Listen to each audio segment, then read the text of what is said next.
Mas Menteri Nadiem Makarim membuat gebrakan di dunia pendidikan dengan mengeluarkan kebijakan Merdeka Belajar, yang intinya memberikan kebebasan pada mahasiswa untuk belajar di luar kampus dan di luar kurikulum. Mahasiswa merdeka memilih apa yang ingin dipelajari, dari mana belajarnya, dan bagaimana caranya.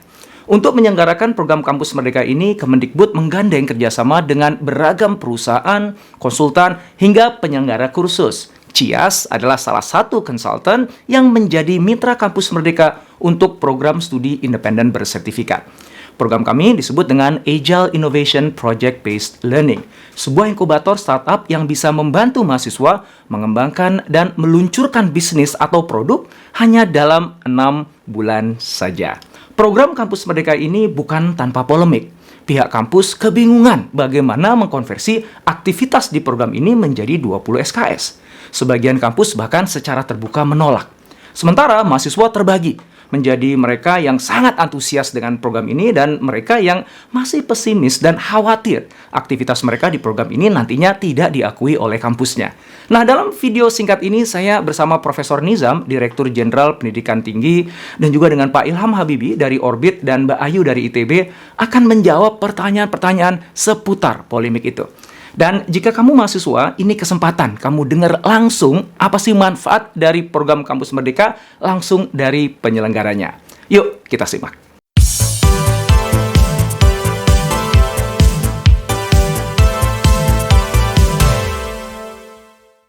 Kita akan mulai dengan mendengar penjelasan Profesor Nizam, Direktur Jenderal Dikti, akan maksud dan tujuan diadakannya program Kampus Merdeka. Kemudian kita akan membahas terkait polemik 20 SKS yang kerap diperdebatkan di kalangan kampus.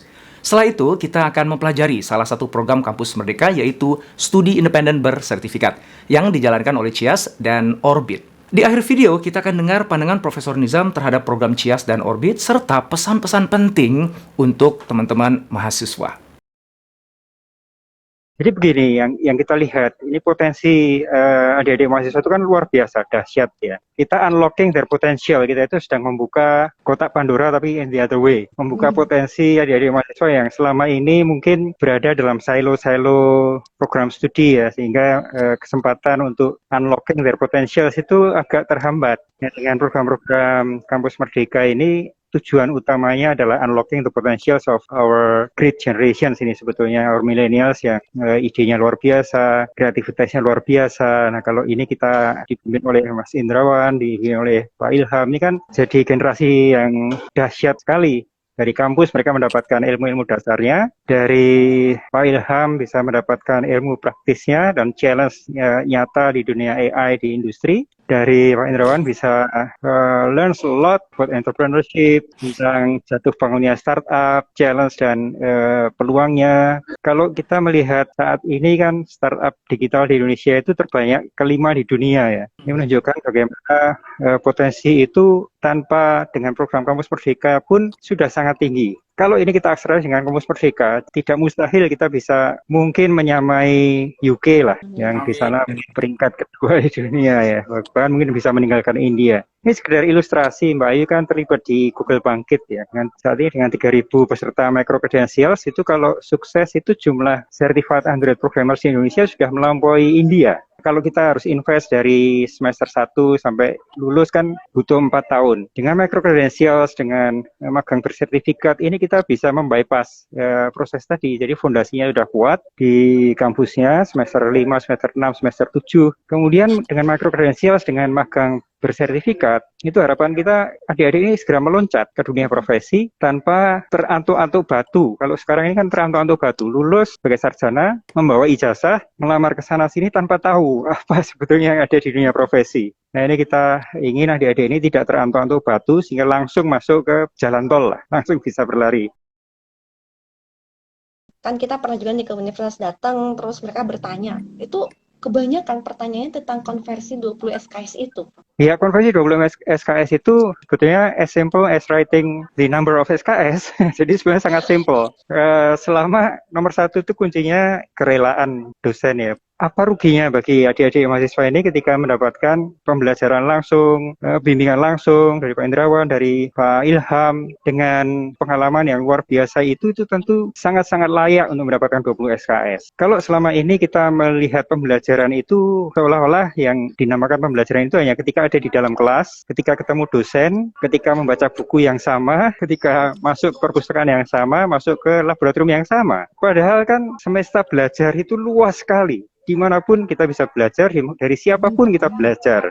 Nah, dunia itu yang perlu kita pahami dan kita sadari ya. Kalau tidak, maka kita akan didisrupsi malah. Kalau kita tidak mendisrupsi diri, kita akan terdisrupsi dan kita menjadi obsolete. Tidak relevan lagi dengan dinamika kebutuhan dunia kerja. Tidak relevan lagi dengan kemajuan teknologi yang sangat pesat, tidak relevan lagi dengan kebutuhan profesi. McKinsey kan mengatakan 23 juta lapangan pekerjaan akan hilang dengan otomasi, dengan sistem cerdas, dengan kreativitas ya, terutama dengan kreativitas. Kalau kita tidak menyiapkan adik-adik mahasiswa menjadi kreatif, inovator, inventor, pencipta kerja, kita adik-adik akan mencari tempat lain untuk membangun kreativitas, invensi, dan inovasinya, karena tidak menemukan di dalam kampus. Kampus tetap penting, kita untuk menunjukkan justru untuk membuktikan bahwa kampus tetap penting, maka kampus harus berani kawin dengan dunia profesi. Kawin dengan kampus kehidupan untuk mengatakan bahwa kampus yang masih relevan dengan dunia kehidupan. Ya, jadi harus kita berani lah. Dosen ini harus berani karena nothing to lose. Dosen tetap perannya sangat-sangat penting, tidak akan bisa ditinggalkan. Selama adik-adik mengikuti program magang, selama adik-adik mengikuti program micro-credentials, dosennya wajib membimbing. Dan untuk itu juga diakui reward-nya ya, kumnya. Jadi nggak ada yang hilang. Hanya sekarang lebih dimuliakan. Kalau dulu itu dosen mengajarkan ilmu di depan kelas, sekarang ini dosen mendampingi anak-anak menemukan kehidupannya, menemukan masa depannya bersama dengan Kang Indra, Pak Ilham, Mbak Ayu, gitu. Selama ini kan selalu teman-teman di dunia kerja mengatakan lulusan perguruan tinggi nggak siap, lulusan perguruan tinggi soft skill-nya nggak nyambung, hard skill-nya kebanyakan, dan seterusnya. Ayo bareng-bareng kita dengan dunia kerja, menyiapkan adik-adik ini untuk betul-betul siap seperti yang diinginkan di dunia kerja. Dan beyond that, kita bersama-sama dengan dunia kerja, creating the future. Kan kata Peter Drucker ya, the best way to predict the future is to create it. Jadi bersama-sama menciptakan hari esok. Karena saat ini pun dunia kerja juga terbata-bata ya, dengan kemajuan teknologi yang sangat pesat. Jadi kalau tidak saling mendisrupsi dan men-chart, memetakan jalan hari esok, ya kita sama-sama akan ditinggalkan dan hanya menjadi konsumen, hanya menjadi penonton, sementara dunia berlari dengan sangat kencang. Itu sih menurut saya ya. Agile Innovation Project Based Learning. Namun kita secara aktif keluar, Mbak Ayu, kita menyebutnya supaya mudah aja, kita sebutnya inkubator startup. Jadi yang kita lakukan nanti ketika misalnya teman-teman mahasiswa ini join, teman-teman nanti akan kita pandu. Jadi ada mentor yang dedicated memandu teman-teman semuanya dalam mengembangkan bisnis, produk, atau layanan selama 6 bulan. Nah, jadi ya bener-bener kayak inkubator aja. Pendekatan inovasi yang populer itu kan sekarang ada design thinking, ada agile development, kemudian ada business model canvas. Nah, itu 3 pendekatan kunci yang akan kita gunakan untuk membantu teman-teman semuanya nanti mengembangkan bisnis, produk, atau layanannya. Sehingga nanti di ujung program, di bulan ke-6, teman-teman sudah punya sebuah prototype minimum atau bahkan sampai jadi minimum viable product yang itu siap untuk di-present ke investor. Teman-teman jangan kebayang kayak lembaga kursus ya, ini inkubator. Jadi benar-benar teman-teman jalanin real project. Project apa? Ya project bisnis. Apapun teman-teman bidangnya sukanya apa. Kalau teman-teman suka yang digital produk, ya udah nanti teman-teman berarti kita masukin kategori digital startup. Kalau saya nggak digital, Mak, saya mau kuliner aja, yang benar-benar brick and mortar. Ya nggak apa-apa, ada nanti kategori non-digital startup. Bahkan ada teman-teman yang punya aspirasi sosial, Mbak Ayu, gini, aku tuh pengen ngebuat project ini, Kak, tapi ini sebenarnya spiritku tuh non-profit, ini kayak social enterprise deh. Nah, itu nanti masuk ke social startup. Jadi kita akan fasilitasi itu semua aspirasi teman-teman semuanya. Kalau sekarang teman-teman misalnya belum tahu nih, aduh aku pengen bisnis, aku belum tahu bisnisnya apa, tenang aja. Itu nggak jadi prasyarat. Tahu mau bisnis apa, aku tahu mau buat produk apa, itu nggak jadi prasyarat.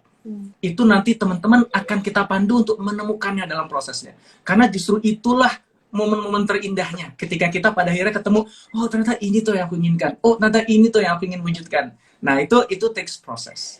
ya. But again, your commitment, ya komitmen teman-teman, willingness, passion, minat, itu aku yakin tuh jadi modal utama deh. Kalau teman-teman udah punya itu, insya Allah nanti jalannya lebih enak dengan kita. Kita akan gunakan nanti platform digital yang mana setiap squad, setiap tim tadi akan punya ruang kerja virtual sendiri. Jadi teman-teman dimanapun posisinya, teman-teman bisa pakai itu, dan mentornya ada di situ. Jadi seolah-olah teman-teman kayak punya kantor sendiri nanti. Itu bisa kolaborasi di waktu yang sama dengan anggota squadnya, pasang post-it note bareng, kemudian bisa gambar bareng, itu kolaborasinya real time, itu terjadinya. Seolah-olah teman-teman berada di ruangan yang sama, bedanya virtual ruangannya. Semua toolsnya kita udah siapin. Bawa badan aja dan semangat juang yang tinggi.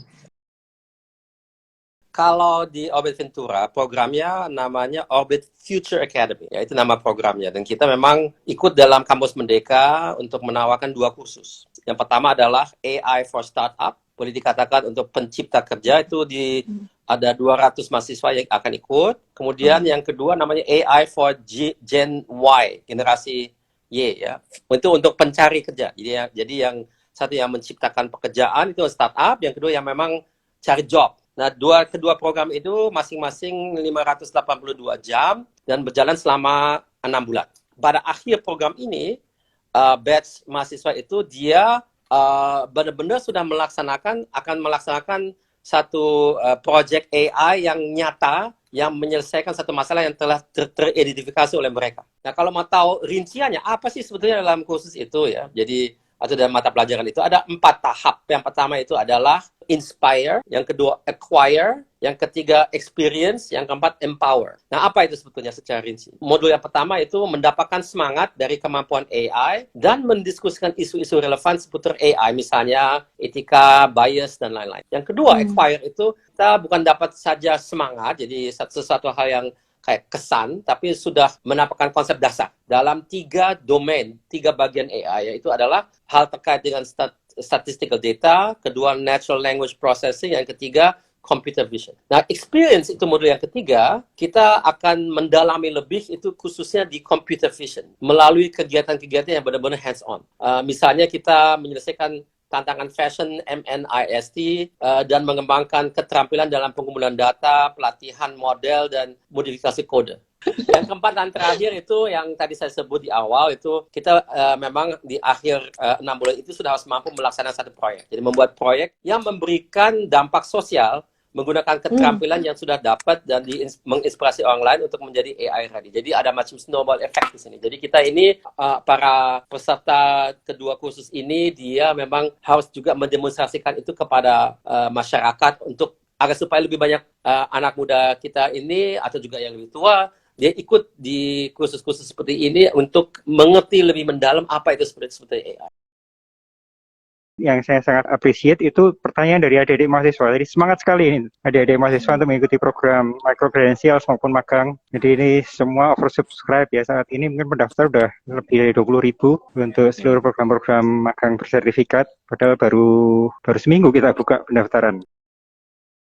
Program-program Kampus Merdeka ini bikin generasi kolonial macam saya ini jadi pengen jadi mahasiswa lagi. Sama, Prof. Jadi gunakanlah kesempatan ini adik-adik sekalian ya. Don't miss the opportunity. Yang paling penting itu nggak usah takut ikut saja. Ya, tidak ada persyaratan khusus. Tadi Mas Enda juga bilang nggak usah bahasa Inggris. Ya memang program-program kita juga semuanya diselenggarakan dalam bahasa Indonesia. Biarpun nanti ada beberapa istilah yang memang tetap bahasa Inggris gitu ya, karena memang susah diterjemahkan. Ini opportunity of a lifetime. Sebenarnya kamu bisa itu nanti ke inkubator tuh lumayan banyak loh di Indonesia, tapi jarang mahasiswa yang masuk ke sana. Kenapa? Karena persyaratannya lebih ribet, lebih susah gitu. Dan gitu nggak dikonversi 20 SKS lagi. Yang kamu dapetin nanti value terbesar kamu sebenarnya not so much about the content. Karena konten kamu tuh kamu bisa dapetin di mana saja. Yang paling mahal itu adalah journey-nya, experience-nya. Yang itu kamu nggak akan pernah dapetin di kampus manapun juga. Mau nanti belajar bareng Mas Ilham, atau dengan saya, dengan teman-teman, atau dengan yang lain, journey-nya itu yang mahal. Dan honestly, kalau nggak ada kampus Merdeka begini, kamu nggak bisa ikutan inkubatornya Cias.